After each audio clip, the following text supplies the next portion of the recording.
आइए सीखे 9 ऐसे प्रेपोजिशन जिसे डायरेक्शन दिखाई जाती है। यानी ये सभी ऐसे प्रेपोजिशंस हैं जिससे दिशा दिखाई जाती है।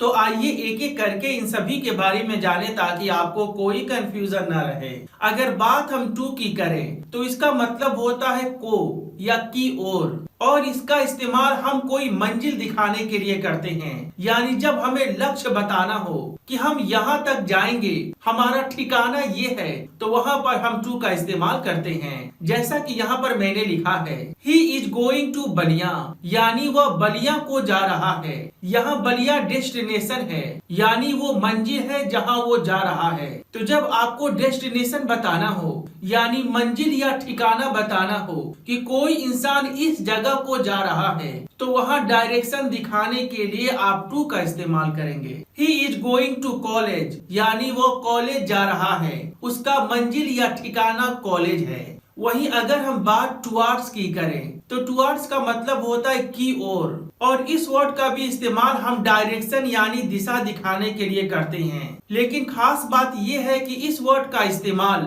हम मंजिल बताने के लिए नहीं करते, यानी डेस्टिनेशन दिखाने के लिए नहीं करते, बल्कि इस वर्ड का इस्तेमाल हम तब करते हैं जब हमें कहना हो कोई इंसान इस तरफ गया, या कोई इंसान उस तरफ जा रहा है, या कोई इंसान उस ओर जा रहा है। जैसा कि मैंने यहाँ पर एक एग्जाम्पल लिखा है, he was going towards Ballia. इस सेंटेंस का मीनिंग है वह बलिया की ओर जा रहा था। यह मैंने अपने सेंटेंस में ये नहीं बताया कि उसका मंजिल या उसका ठिकाना बलिया था। मैंने तो बस ये बताया कि वो उस ओर जा रहा था। He was going towards college, यानी वह कॉलेज की तरफ जा रहा था। यह मैंने अपने सेंटेंस में बोला टुवार्ड्स, क्योंकि मुझे उसका मंजिल नहीं पता कि वो कहाँ तक जाएगा। मैंने तो बस उसे कॉलेज की तरफ जाते हुए देखा। तो जब आपको इस तरह का सेंटेंसेस बोलना हो जहाँ पर आप कहते हैं किसी की ओर, तो वहाँ पर आप बोलते हैं टुवार्ड्स। अगर बात हम तीसरे वर्ड की करें तो वो है फॉर, और इस वर्ड से भी डायरेक्शन दिखाई जाती है। यानी जब दिशा दिखाना हो तो वहाँ पर फॉर का इस्तेमाल किया जाता है, और फॉर का इस्तेमाल हम तब करते हैं जब हमें डेस्टिनेशन बताना हो, यानी मंजिल या ठिकाना बताना हो। जैसा कि मैंने यहाँ लिखा है he was living for Delhi, यानी वह दिल्ली के लिए जा रहा था। He was living for Ballia, यानी वह बलिया के लिए जा रहा था। यहाँ इन दोनों सेंटेंस में मैंने बोला दिल्ली और बलिया, जो कि डेस्टिनेशन है, यानी उस आदमी का ठिकाना है, वह आदमी वहीं तक जाएगा। अगर बात हम चौथे प्रेपोजिशन की करें तो वो है अलोंग, और इस वर्ड से भी दिशा यानी डायरेक्शन दिखाई जाती है, और इस वर्ड का मतलब होता है के किनारे।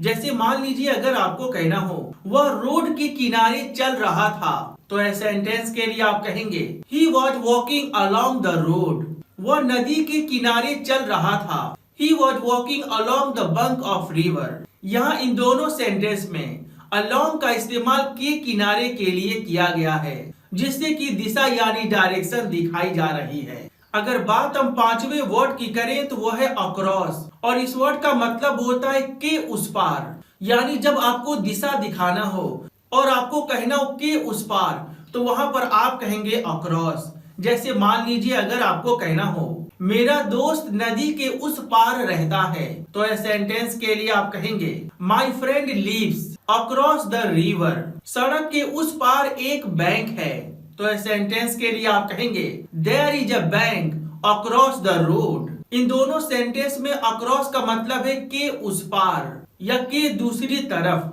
और इन दोनों सेंटेंस में अक्रॉस से दिशा दिखाया गया, यानी डायरेक्शन दिखाया गया। अगर बात हम अगले प्रेपोजिशन की करें तो वो है अगेंस्ट, और इस वर्ड का मतलब होता है से सटकर या के खिलाफ, और इस वर्ड से भी डायरेक्शन दिखाई जाती है। जैसे मान लीजिए अगर आपको कहना हो दीवार से सटकर एक सीढ़ी है, तो इस सेंटेंस के लिए आप कहेंगे there is a ladder against the wall, यानी दीवार से सटकर एक सीढ़ी है। हमारा अगला प्रेपोजिशन है अप, और इस वर्ड का मतलब होता है ऊपर, और इस प्रेपोजिशन से भी दिशा दिखाई जाती है। अगर आपको कहना हो मैं ऊपर जा रहा हूँ, तो इस सेंटेंस के लिए आप कहेंगे आई एम गोइंग अप, मैं पेड़ पर ऊपर चढ़ रहा हूँ। I am climbing up the tree. अगर बात अगले प्रेपोजिशन की जाए तो वह है डाउन, और इसका मतलब होता है नीचे। नीचे चलो, कम डाउन, वह पेड़ के नीचे आ रहा है। He is coming down the tree. और अगर हम बात लास्ट वर्ड की करें तो वो है इनटू, और इसका मतलब होता है में। लेकिन जब हम डायरेक्शन दिखाते हैं कि कोई चीज किसी चीज के अंदर जा रही है तो वहां पर हम इनटू का इस्तेमाल करते हैं। जैसे वह कमरे में गया, he went into the room.